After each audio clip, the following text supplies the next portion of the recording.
ಎಣ್ಣೆ ಏನಾದರೂ ಬ್ಯಾನ್ ಆಗುತ್ತಾ? ನೀವೇನಾದರೂ ಎಣ್ಣೆ ಕುಡಿತಾ ಇದ್ದೀರಾ? ಇಷ್ಟು ದಿನಗಳಿಂದ ನೀವು ಕುಡಿತಾ ಇದ್ದದ್ದು ಎಣ್ಣೆಯಲ್ಲ, ವಿಷ. ಹಾಗಾದ್ರೆ ಇದರಲ್ಲಿ ಯಾವುದು ಸತ್ಯ? ವಿಷ ಕುಡಿತಾ ಇದ್ವಾ? ನೀವೇನಾದರೂ ಈ ಬ್ರ್ಯಾಂಡ್ಗಳನ್ನ ಕುಡಿದಿದ್ರೆ ಖಂಡಿತವಾಗಲೂ ಒಂದ್ಸಲ ಟೆಸ್ಟ್ ಮಾಡಿಸ್ಬಿಡಿ. ಬೋಲ್ಡ್ ಮಂಕ್ ಮತ್ತು ರಾಯಲ್ ಚಾಲೆಂಜರ್ಸ್ ಕಿಡ್ನಿ ಡ್ಯಾಮೇಜ್ ಆಗಿರಬಹುದು. ನಮಸ್ಕಾರ, ಪ್ರಭು ಈಗಲ್ಲೈಗೆ ಸ್ವಾಗತ.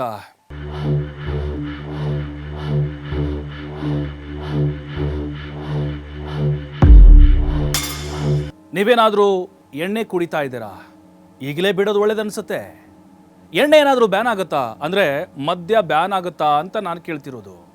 ಈ ರೀತಿಯಾಗಿ ಸೋಷಿಯಲ್ ಮೀಡಿಯಾದಲ್ಲಿ ಚರ್ಚೆಗಳು ಶುರುವಾಗ್ತಾ ಇದೆ. ಹಾಗಾದರೆ ಇದರಲ್ಲಿ ಯಾವುದು ಸತ್ಯ? ಯಾವ ಬ್ರ್ಯಾಂಡ್ ಬ್ಯಾನ್ ಮಾಡ್ತಾರೆ? ನಾನು ಅದನ್ನು ಕುಡಿತಾ ಇದ್ದೆ, ಅದಿನ ಮೇಲೆ ಸಿಗಲ್ವಾ ಅಂತ ಹೇಳಿ ನೀವು ಹುಡುಕಾಡ್ತಾ ಇದ್ದೀರಿ. ನನಗೆ ಚೆನ್ನಾಗಿ ಗೊತ್ತು, ಯಾರ್ಯಾರೆಲ್ಲ ಕುಡಿತಾ ಇದ್ದಾರೋ ಅಥವಾ ಮದ್ಯ ಪ್ರಿಯರಿದ್ದಾರೋ ಅವರಿಗೆ ಖಂಡಿತವಾಗ್ಲೂ ಇದು ಆಘಾತ ಕೊಡುವಂತಹ ಸುದ್ದಿ. ಏನಪ್ಪ, ನಾವು ಇಷ್ಟು ದಿನ ವಿಷ ಕುಡಿತಾ ಇದ್ವಾ, ಬ್ರ್ಯಾಂಡೆಡ್ ವಿಷ ಕುಡಿತಾ ಇದ್ವಾ ಅಂತ ನಿಮಗನ್ಸುತ್ತೆ. ಯಾಕೆಂದರೆ ಕೆಲವೊಂದು ಎಣ್ಣೆ ಬ್ರ್ಯಾಂಡ್ಗಳಲ್ಲಿ ಕಲಬೆರಕೆ ಆಗ್ತಾ ಇತ್ತು ಅನ್ನುವಂಥ ಆಘಾತಕಾರಿ ವಿಚಾರ ಈಗ ಬೆಳಕಿಗೆ ಬಂದಿದೆ. ನೀವೇನಾದರೂ ಈ ಬ್ರ್ಯಾಂಡ್ಗಳನ್ನು ಕುಡಿದಿದ್ರೆ ಖಂಡಿತವಾಗಲೂ ಒಂದ್ಸಲ ಟೆಸ್ಟ್ ಮಾಡಿಸ್ಬಿಡಿ. ಲಿವರ್ ಹೋಗಿರ್ಬೋದು, ಕಿಡ್ನಿ ಡ್ಯಾಮೇಜ್ ಆಗಿರ್ಬೋದು, ಹೇಳೋಕ್ಕಾಗೋದಿಲ್ಲ. ಯಾಕೆಂದರೆ ಇಷ್ಟು ದಿನಗಳಿಂದ ನೀವು ಕುಡಿತಾ ಇದ್ದದ್ದು ಎಣ್ಣೆಯಲ್ಲ, ಎಣ್ಣೆಯ ರೂಪದಲ್ಲಿದ್ದಂತಹ ವಿಷ. ಶಾಕ್ ಆಗ್ತಿದೆಯಲ್ವ? ಖಂಡಿತ ನೋಡ್ತಾ ಹೋಗೋಣ. ಹಾಗಾದರೆ ಇನ್ ಡೀಟೇಲ್ ಆಗಿ ಏನೇನು ಆಗಿದೆ ಅಂಥೇಳಿ ಮತ್ತು ಯಾವ ಬ್ರ್ಯಾಂಡ್ಗಳಲ್ಲಿ ಈ ಬೆರಕೆಯನ್ನು ಮಾಡ್ತಿದ್ರು ಅಂಥೇಳಿ. ಬೋಲ್ಡ್ ಮಂಕ್ ಮತ್ತು ರಾಯಲ್ ಚಾಲೆಂಜರ್ಸ್ ಈ ಕೆಲವೊಂದಿಷ್ಟು ಬ್ರ್ಯಾಂಡ್ಗಳಲ್ಲಿ ವಂಚನೆ ಆಗುತ್ತಾ ಇದೆ ಅನ್ನುವಂಥ ಆರೋಪ ಬಂದಿದೆ. ಪ್ರಿಯ ಮದ್ಯಪ್ರಿಯರೇ, ನೋಡಿ, ಇಷ್ಟು ವರ್ಷಗಳಿಂದ ನಿಮ್ಮ ಗಂಟಲಿಗೆ ಸುರಿತಾ ಇದ್ದಿದ್ದು ನಿಜವಾದ ಔಷಧ ಅಲ್ಲ, ಬದಲಾಗಿ ಅವರ ಜೀವಕ್ಕೆ ಅಪಾಯವನ್ನು ಉಂಟು ಮಾಡುವಂತಹ ಕೃತಕ ರಾಸಾಯನಿಕ ವಿಷ ಅನ್ನೋದು ಈಗ ಬೆಳಕಿಗೆ ಬಂದಿದೆ. ಜನರು ಕಷ್ಟಪಟ್ಟು ಸಂಪಾದನೆ ಮಾಡಿದಂತಹ ಹಣದಿಂದ ಕುಡಿಯುವ ಮತ್ತು ಬಹಳ ಸಂತೋಷದಿಂದ ಕುಡಿಯುವ ಪ್ರಸಿದ್ಧ ಬ್ರ್ಯಾಂಡ್ಗಳಾಗಿರುವಂತಹ ವಿಸ್ಕಿ ಆಗಿರ್ಬೋದು, ರಮ್ಗಳನ್ನು ಅವುಗಳ ನೈಸರ್ಗಿಕ ರುಚಿ ಮತ್ತು ಸುವಾಸನೆಯ ಬದಲಿಗೆ ಪ್ರಯೋಗಾಲಯಗಳಲ್ಲಿ ತಯಾರಿಸಿದ ಅಪಾಯಕಾರಿ ಕೃತಕ ಸುವಾಸನೆಗಳೊಂದಿಗೆ ಮಾರಾಟ ಮಾಡಲಾಗ್ತಿದೆ ಅಂತ FSSAI ತಪಾಸಣೆಗಳು ಬಹಿರಂಗಪಡಿಸಿರುವುದು ದೊಡ್ಡ ಸಂಚಲನಕ್ಕೆ ಕಾರಣ ಆಗಿದೆ. ಹಲವು ವರ್ಷಗಳ ಕಾಲ ನೈಸರ್ಗಿಕ ಪ್ರಕ್ರಿಯೆಯಲ್ಲಿ ತಯಾರಾಗಬೇಕಾದಂಥ ಮದ್ಯವನ್ನು ಸಂಗ್ರಹಿಸುವ ಮೂಲಕ ಸಮಯ ಮತ್ತು ಹಣವನ್ನು ಉಳಿಸುವ ಮೂಲಕ ಭಾರಿ ಲಾಭವನ್ನು ಉಳಿಸಲು ಮದ್ಯ ದೈತ್ಯರು ಗಂಭೀರ ಕಲಬೆರಕೆ ಮಾಡಿದ್ದಾರೆ. ಕಬ್ಬಿನ ಆ ಸಿಪ್ಪೆ ಇರುತ್ತಲ್ವಾ, ಮತ್ತು ಆ ಮಾರ್ಟ್ನಂತಹ ನೈಸರ್ಗಿಕ ಪದಾರ್ಥಗಳ ದೀರ್ಘ ಉತ್ಪಾದನಾ ಪ್ರಕ್ರಿಯೆಯನ್ನು ಬಿಟ್ಟು ವಿಸ್ಕಿಗೆ ಮತ್ತೆ ವಿಸ್ಕಿ ಫ್ಲೇವರ್ ಮತ್ತು ರಮ್ಗೆ ಕೃತಕ ರಾಸಾಯನಿಕಗಳನ್ನು ಬೆರೆಸ್ತಿದ್ದಾರೆ ಅನ್ನುವಂಥ ಆರೋಪ ಇದೆ.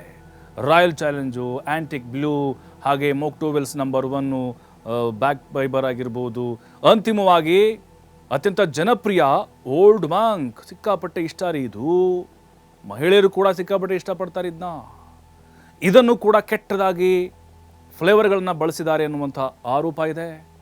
ಕಲಬೆರಕೆ ಮದ್ಯವನ್ನು ತುಂಬಿಸಿ ಸರಬರಾಜು ಮಾಡ್ತಿದ್ದಾರಂತೆ. ನೋಡಿ, ವಾರ್ಷಿಕವಾಗಿ 3.3 ಲಕ್ಷ ಕೋಟಿ ರೂಪಾಯಿಗಳಿಗೂ ಹೆಚ್ಚು ವಹಿವಾಟು ಹೊಂದಿರುವಂಥ ಭಾರತೀಯ ಮದ್ಯ ಮಾರುಕಟ್ಟೆಯಲ್ಲಿ ಕೇವಲ ವ್ಯಾಪಾರ ಹಿತಾಸಕ್ತಿಗಳನ್ನು ಹೊಂದಿರುವ ಕಂಪನಿಗಳು ನಡೆಸುವ ಈ ಕಡಿಮೆ ದರ್ಜೆಯ ಕಲಬೆರಕೆ ದಂಧೆಯು ಕೋಟ್ಯಾಂತರ ಮಾದಕ ವ್ಯಸನಿಗಳು ಪ್ರತಿದಿನ ವಿಷವನ್ನು ಕುಡಿಯುವಂತೆ ಮಾಡಿದೆ.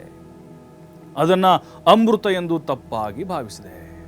ದೊಡ್ಡ ಕಂಪನಿಗಳು ಲೇಬಲ್ಗಳ ಮೇಲೆ ಪ್ರಕೃತಿಗೆ ಹೋಲುವಂತಹ ಸುವಾಸನೆಗಳನ್ನು ಮುದ್ರಿಸುವ ಮೂಲಕ ಮತ್ತು ಇದು ಉದ್ಯಮದಲ್ಲಿ ಪ್ರಮಾಣಿತ ಅಭ್ಯಾಸ ಎಂದು ಹೇಳುವ ಮೂಲಕ ಸಮರ್ಥನೆ ಮಾಡೋಕೆ ಪ್ರಯತ್ನ ಪಡ್ತಿರುವಾಗ, ಸತ್ಯ ಅಂದರೆ ನಾವು ವರ್ಷಗಳಿಂದ ಬ್ರ್ಯಾಂಡೆಡ್ ಔಷಧಿಗಳ ಹೆಸರಿನಲ್ಲಿ ಕುಡಿತಿರುವಂಥ ಎಲ್ಲವೂ ಕಲಬೆರಕೆ ರಾಸಾಯನಿಕಗಳ ಕಾಕ್ಟೈಲ್ ಆಗಿದ್ದು ಇದು ಮದ್ಯಪ್ರಿಯರ ಹೊಟ್ಟೆಯನ್ನು ತುಂಬುತ್ತಾ ಇದೆ. ನಿಜವಾಗಿ ಏನಾಯಿತು ನೋಡ್ತಾ ಹೋಗೋಣ. ದೇಶದಲ್ಲಿ ವಾರ್ಷಿಕ ಸುಮಾರು $40 ಶತಕೋಟಿ ಅಂದರೆ 3.3 ಲಕ್ಷ ಕೋಟಿಗೂ ಹೆಚ್ಚು ಮದ್ಯ ವ್ಯಾಪಾರದೊಂದಿಗೆ ಭಾರತ ವಿಶ್ವ ಮಾರುಕಟ್ಟೆಯಲ್ಲಿ ತನ್ನದೇ ಆದಂಥ ಛಾಪನ್ನು ಹೊಂದಿದೆ.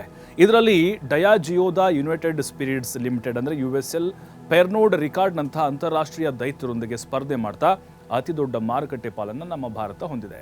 ವಿದೇಶದಿಂದ ಆಮದು ಮಾಡಿಕೊಳ್ಳುವ ಮದ್ಯದ ಬೆಲೆಗಳಿಗೆ ಹೋಲಿಸಿದರೆ ಸಾಮಾನ್ಯ ಜನರಿಗೆ ಕೈಗೆಟುಕುವ ಬೆಲೆಯಲ್ಲಿ ವಿಸ್ಕಿ ಮತ್ತು ರಮ್ಮನ್ನು ನೀಡೋದ್ರಿಂದ ಈ ಸ್ಥಳೀಯ ಬ್ರ್ಯಾಂಡ್ಗಳು ಮಾರುಕಟ್ಟೆಯಲ್ಲಿ ಉತ್ತಮ ಬೇಡಿಕೆಯನ್ನು ಹೊಂದಿದ್ದಾವೆ. FSSAI ನಿಯಮಗಳು ಆಲ್ಕೋಹಾಲ್ ಯುಕ್ತ ಪಾನೀಯಗಳಲ್ಲಿ ಕೆಲವು ರೀತಿಯ ನೈಸರ್ಗಿಕ ಸುವಾಸನೆಗಳ ಬಳಕೆಯನ್ನು ಅನುಮತಿ ಕೊಡುತ್ತೆ. ಆದಾಗ್ಯೂ USL ಮತ್ತು ಇನ್ಬ್ರೂ ಕಂಪನಿಗಳ ಕೆಲವು ಉತ್ಪಾದನಾ ಘಟಕಗಳು ಹೆಚ್ಚುವರಿ ಮದ್ಯದ ಸುವಾಸನೆಗಳನ್ನು ಸೇರಿಸ್ತಿವೆ ಅಂತ ಪರೀಕ್ಷೆಗಳು ಬಹಿರಂಗಪಡಿಸಿವೆ. ಉದಾಹರಣೆಗೆ ರಮ್ಗೆ ಮತ್ತೆ ಕೃತಕ ರಮ್ ಫ್ಲೇವರನ್ನು ಸೇರಿಸ್ತಿದ್ದಾರಂತೆ, ವಿಸ್ಕಿಗೆ ಮತ್ತೆ ವಿಸ್ಕಿ ಫ್ಲೇವರ್ನ ಸೇರಿಸ್ತಿದ್ದಾರಂತೆ. ನೋಡಿ, ಅಂತಾರಾಷ್ಟ್ರೀಯವಾಗಿ ಅಂಗೀಕರಿಸಲ್ಪಟ್ಟ ಯಾವುದೇ ಮದ್ಯ ಉತ್ಪಾದನಾ ಪ್ರಕ್ರಿಯೆಯಲ್ಲಿ ರಮ್ಗೆ ರಮ್ ಫ್ಲೇವರ್ ಅಥವಾ ವಿಸ್ಕಿಗೆ ವಿಸ್ಕಿ ಫ್ಲೇವರನ್ನು ಸೇರಿಸುವ ಯಾವುದೇ ನಿಯಮಗಳಿಲ್ಲ ಮತ್ತು ಅದು ಅಭ್ಯಾಸ ಕೂಡ ಇಲ್ಲ. FSSAI ಕೂಡ ಇದನ್ನು ಕ್ಲಿಯರ್ ಕಟ್ಟಾಗಿ ಹೇಳಿದೆ.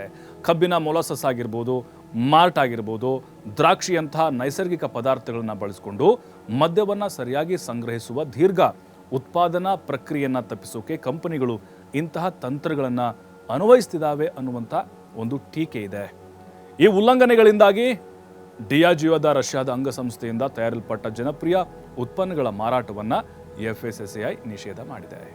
ಮಧ್ಯಪ್ರದೇಶದಲ್ಲಿ ತಯಾರಿಸಲಾದಂಥ ಆಂಟಿಕ್ ಬ್ಲೂ ವಿಸ್ಕಿ ಮತ್ತು ರಾಯಲ್ ಚಾಲೆಂಜ್ ವಿಸ್ಕಿ ಹಾಗೆ ಪಶ್ಚಿಮ ಮಹಾರಾಷ್ಟ್ರದಲ್ಲಿ ತಯಾರಿಸಲಾದಂಥ ಮೆಕ್ಟೋವೆಲ್ಸ್ ನಂಬರ್ 1 ರಮ್ ಮಾರಾಟವನ್ನು ಕೂಡ ನಿಲ್ಲಿಸಲಾಗಿದೆ. ನೋಡಿ, ಈಗ ಮಹಾರಾಷ್ಟ್ರದಲ್ಲೂ ಕೂಡ ಇನ್ಬ್ರೂ ಕಂಪನಿಯ ಬ್ಯಾಗ್ ಪೈಪರ್ ಏನಿದೆ ಅದನ್ನು ಕೂಡ ಅಲ್ಲಿ ಕಂಪ್ಲೀಟಾಗಿ ಬ್ಯಾನ್ ಮಾಡಿದ್ರಂತೆ. ಡಿಲಕ್ಸ್ ವಿಸ್ಕಿ ಆಗಿರ್ಬೋದು, ಓಲ್ಡ್ ಕಾಸ್ಕ್ ಡಿಲಕ್ಸು, XXX ರೆಮ್ಮು ಹಾಗೆ ದೇಶದ ಅತ್ಯಂತ ಹಳೆಯ ಮತ್ತು ಪ್ರಸಿದ್ಧ ರಮ್ ಓಲ್ಡ್ ಮಂಕ್ 3 ವಿಧಾನದ ಮಾರಾಟದ ಮೇಲೆ ಈಗ FSSAI ಏನಿದೆ ಕಟ್ಟುನಿಟ್ಟಿನ ಕ್ರಮವನ್ನು ಹೇರಿದೆ ಅನ್ನೋದು ಗೊತ್ತಾಗ್ತಾ ಇದೆ. ಈ ವಿಷಯಕ್ಕೆ ಸಂಬಂಧಪಟ್ಟಂತೆ ಈಗ ಯುನೈಟೆಡ್ ಸ್ಪಿರಿಟ್ಸು ಪ್ರತಿಕ್ರಿಯೆಯನ್ನು ಕೊಟ್ಟಿದೆ. ತನ್ನ ಉತ್ಪನ್ನಗಳ ಲೇಬಲ್ಗಳಲ್ಲಿ ನೀಡಲಾದಂಥ ಮಾಹಿತಿಯು ಭಾರತದಲ್ಲಿ ಅಸ್ತಿತ್ವದಲ್ಲಿರುವ ಕಾನೂನು ಮತ್ತು ನಿಯಂತ್ರಕ ಮಾನದಂಡಗಳಿಗೆ ಅನುಗುಣವಾಗಿದೆ ಅಂತ ಅವರು ಕ್ಲಾರಿಟಿ ಕೊಟ್ಟಿದ್ದಾರೆ. ಇದು ದೀರ್ಘಕಾಲದವರೆಗೆ ಉದ್ಯಮದಲ್ಲಿ ಪ್ರಮಾಣಿತ ಅಭ್ಯಾಸವಾಗಿದೆ ಮತ್ತು ಕಾನೂನು ಸಲಹೆಯನ್ನು ತೆಗೆದುಕೊಂಡ ನಂತರವೇ ಉತ್ಪನ್ನಗಳನ್ನು ಬಿಡುಗಡೆ ಮಾಡಲಾಗಿದೆ ಅಂಥೇಳಿ ಅವರೀಗ ಹೇಳ್ಕೊಂಡಿದ್ದಾರೆ. ನೋಡಿ, ಇವೆಲ್ಲ ನೋಡ್ತಾ ಇದ್ರೆ ಎಣ್ಣೆ ಹೊಡಿಬೇಕಾ ಬೇಡ್ರಿ, ನಾವೇನೋ ಕಷ್ಟಪಟ್ಟು ಸಂಪಾದನೆ ಮಾಡಿದಂಥ ಹಣದಲ್ಲಿ ನಮ್ಮ ಖುಷಿಗೋಸ್ಕರ ನಾವು ದಿನನಿತ್ಯ ಅಥವಾ ವಾರಕ್ಕೊಂದ್ಸಲಿನೋ ಪಾರ್ಟಿ ಮಾಡ್ತೀವಿ. ಅದರಲ್ಲಿ ಓಲ್ಡ್ ಮ್ಯಾಂಕ್ ಮದ್ಯಪ್ರಿಯರು ಜಾಸ್ತಿ ಇದ್ದಾರೆ, ಅದನ್ನು ತೆಗೆದುಕೊಂಡಿರ್ತಾರೆ. ಆದರೆ ಈಗ ಅವರು ಸರ್ಚ್ ಮಾಡ್ತಾ ಇದ್ದಾರೆ, ಅಯ್ಯೋ ನಾವು ಇಷ್ಟು ದಿನಗಳಿಂದ ಬ್ರ್ಯಾಂಡೆಡ್ ಪಾಯ್ಸನ್ ಕುಡಿತಾ ಇದ್ವಾ ಅಂಥೇಳಿ ಹಲವರು ಆಘಾತಕ್ಕೊಳಗಾಗಿದ್ದಾರೆ. ಹಲವರು ಎಣ್ಣೆ ಸಹವಾಸ ಸಾಕಪ್ಪ ಸಾಕು ಅಂತ ಈಗ ಹೇಳ್ತಿದ್ದಾರೆ. ಕೆಲವೊಬ್ಬರು ಬ್ರ್ಯಾಂಡ್ಗಳನ್ನ ಚೇಂಜ್ ಮಾಡ್ತಿದ್ದಾರೆ. ಬಟ್ ಇದಕ್ಕಿನ್ನೂ ಸಂಬಂಧಪಟ್ಟಂತೆ ಇನ್ನೂ ಕ್ಲಾರಿಟಿಗಳು ಬೇಕಾಗಿದೆ ಆ ಒಂದು ಸಂಸ್ಥೆಯಿಂದ, ಅದರ ಜೊತೆಗೆ ಕಂಪನಿಗಳಿಂದಲೂ ಕೂಡ. ಕಾದು ನೋಡೋಣ ಮುಂದೆ ಯಾವ ರೀತಿಯಾಗಿ ಈ ಮದ್ಯದ ಉತ್ಪಾದನೆ ಅಂದರೆ ಈ ಕೆಲವೊಂದಿಷ್ಟು ಬ್ರ್ಯಾಂಡ್ಗಳ ಮೇಲೆ ಕಟ್ಟುನಿಟ್ಟಿನ ಕ್ರಮ ಹೇಗಿರುತ್ತೆ ಅಂತೇಳಿ. ಆದಷ್ಟು ನೀವು ಸೇಫ್ ಆಗಿರೋದು ಒಳ್ಳೆಯದು. ಎಣ್ಣೆ ಪ್ರಿಯರಿಗೆ ನಾವು ಅದೇ ಸಲಹೆ ಕೊಡೋದು, ಏನಾದರೂ ನಿಮ್ಮ ಹಣ ಕುಡಿರಿ, ಆದರೆ ಅದರ ಕೆಲವೊಂದಿಷ್ಟು ಸಾಮರ್ಥ್ಯ ಏನು, ಅದರ ಜೊತೆಗೆ ಅದರ ಗುಣಮಟ್ಟ ಏನು, ಅದನ್ನು ಪರೀಕ್ಷೆ ಮಾಡಿಕೊಳ್ಳುವಂಥ ನಿಟ್ಟಿನಲ್ಲಿ ಅದರ ಬಗ್ಗೆ ತಿಳಿದುಕೊಳ್ಳೋದು ಉತ್ತಮ ಅಂತ ಹೇಳ್ತೀವಿ. ಇದಾಗಿತ್ತು ಇವತ್ತಿನ ಈಗಲ್ಲ ನೋಡ್ತಾರೆ TV5, ಇದು ವಾಸ್ತವದ ಪ್ರತಿರೂಪ.